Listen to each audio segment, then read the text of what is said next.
Hello friends, कैसे हैं आप सब। और आई होप सो सब अच्छे होंगे फ्रेंड्स। तो हम एक और नया टॉपिक लेके आए हैं फ्रेंड्स। अभी जो टॉपिक है, पीछे हमने बताया था कि कौन कौन सी एनओसीज मेजर होती है, तो अभी हम बता रहे हैं कि आपको अगर सीएलयू मिल गई है तो सीएलयू कंप्लीशन के लिए हमारी फाइल में कौन कौन से डॉक्यूमेंट्स की रिक्वायरमेंट होती है फ्रेंड्स। तो मैं आप बड़े ध्यान से सुनिए। सी एल यू का आपको जो स्टार्टिंग में एक लेटर मिलता है, उसके बाद हम फीस भरते हैं, उसके बाद हमारा सीएलयू का दोबारा लेटर मिलता है हमें, और फिर उसके बाद हमें 2 साल का टाइम मिलता है फ्रेंड्स। तो जो आपको सीएलयू का लेटर मिला है उसके अगेंस्ट में हमें सीएलयू कंप्लीशंस की रिक्वायरमेंट होती है। तो फ्रेंड्स, सीएलयू कंप्लीशन के लिए जब हम जाएंगे तो हमें कौन कौन से डॉक्यूमेंट्स रिक्वायर्ड हैं, तो उसकी फ़ाइल को आप कैसे प्रिपेयर कर सकते हैं, ये आपको मैं बताना चाह रहा हूँ।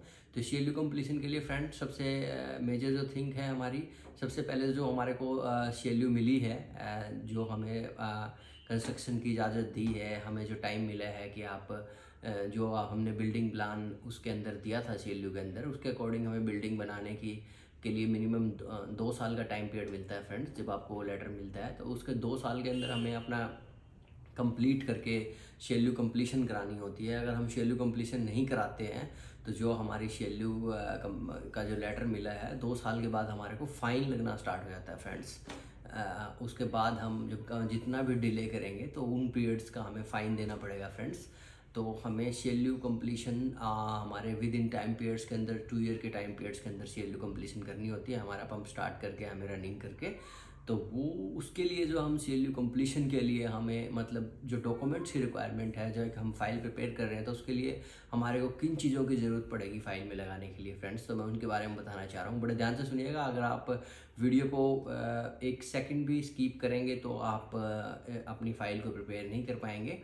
तो सबसे पहले तो जो आपको सीएलयू का स्टार्टिंग लेटर मिला है वो लेटर लगाना है फ्रेंड्स। उसके बाद जो आपने अपनी ड्राइंग जो सीएलयू के लिए सबमिट कराई थी, जिस पे आपको डीटीपी के साइन हुए हुए हैं, वो ड्राइंग साथ में रखनी है। ये दोनों चीज़ें आप आए, क्योंकि पंप कंस्ट्रक्शन के अंदर हम इतने बिजी हो जाते हैं कि इन चीज़ों को आप ये आपको आखिरी तक हर डॉक्यूमेंट्स को रखना होता है। पहली बात तो आप ये ध्यान रखिए, हर डॉक्यूमेंट्स को संभाल के रखना होता है। बट ये दोनों डॉक्यूमेंट्स आपको सीएलयू कंप्लीशन के लिए टाइम पे काम आएंगे। जो आप एनओसी कह रहे हैं, कि जो बोलते हैं कि मुझे सीएलयू की एनओसी मिल गई है, वो हमें स्टार्टिंग एनओसी होती है, हमें काम करने की कंस्ट्रक्शन करने की अथॉरिटी मिलती है उस जगह पे। तो उसके बाद हम जब अपनी कंस्ट्रक्शन को कंप्लीट कर देते हैं तो हमें सीएलयू कंप्लीशन की रिक्वायरमेंट होती है। तो फ्रेंड्स, सीएलयू कंप्लीशन के लिए मैंने आपको बताया कि जो आपको कंस्ट्रक्शन की अथॉरिटी लेटर मिला था वो लेटर, उसके बाद जो आपकी ड्राइंग है जिसके अकॉर्डिंग आपने अपना प्रिपेयर किया है, ये ध्यान रहे कि जो ड्राइंग के अंदर है आप उसके अकॉर्डिंग ही बनाएंगे। अगर उससे बाहर बनाएंगे तो फिर आपको फिर दोबारा फाइन लगेगा फ्रेंड्स। उससे बाहर बिल्कुल भी नहीं जाना है। जो डिज़ाइन आपने एक बार सबमिट किया है उसके अकॉर्डिंग ही आपको, अपनी ड्राइंग के अकॉर्डिंग ही आपकी, अगर आप 2 इंच भी बाहर जाएंगे तो भी आपको उसका फ़ाइन पे करना पड़ेगा फ्रेंड्स। और वो फ़ाइन बहुत ज़्यादा हो सकता है, इसलिए आप बहुत ध्यान से अपने डिज़ाइन को के अकॉर्डिंग ही अपने पंप को डिज़ाइन करें।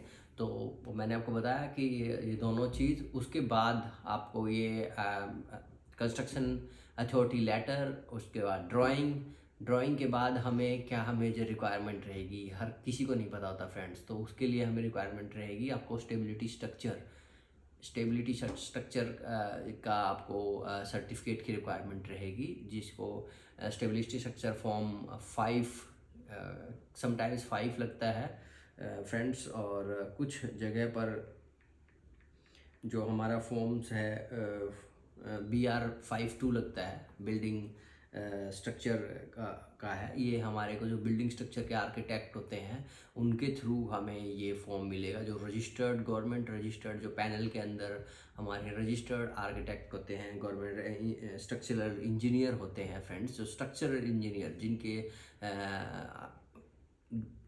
थ्रू जब आपने बिल्डिंग बनाई है, जिनकी विचार विमर्श के अंदर आपने बिल्डिंग को बनाया है, तो उनका हमें उनकी रजिस्टर्ड, जो गवर्नमेंट के पैनल के अंदर रजिस्टर होते हैं, उनका एक स्टेबिलिटी स्ट्रक्चर का हमारे को फ्रेंड्स सर्टिफिकेट चाहिएगा। मैं आई होप सो मैं एक बार आपको दिखा देता हूँ कि जो स्टेबिलिटी स्ट्रक्चर है वो आप ध्यान से देखिए। इस तरह का एक फ्रेंड्स फॉर्म होता है स्टेबिलिटी स्ट्रक्चर का, और ये फॉर्म हमारा लगता है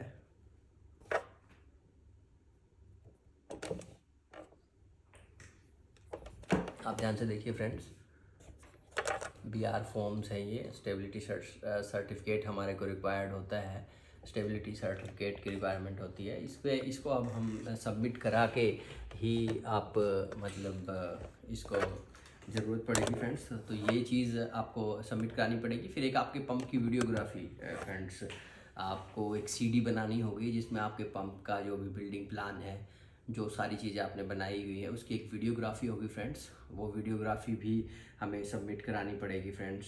और उसके बाद इस वीडियोग्राफी के बाद हमारे को एक अपना एफिडेविट देना पड़ेगा कि मैंने जिसके अंदर हमें पार्किंग सर्टिफिकेट भी देना पड़ेगा। नो पार्किंग जोन भी हमारा जो पंप है वो मतलब हम प्रॉपर पार्किंग की व्यवस्था हमारे पास है, और जो रोड के ऊपर हमारी गाड़ियाँ नहीं खड़ी होंगी, तो पार्किंग का सर्टिफिकेट भी हमारे को इसके अंदर देना पड़ेगा।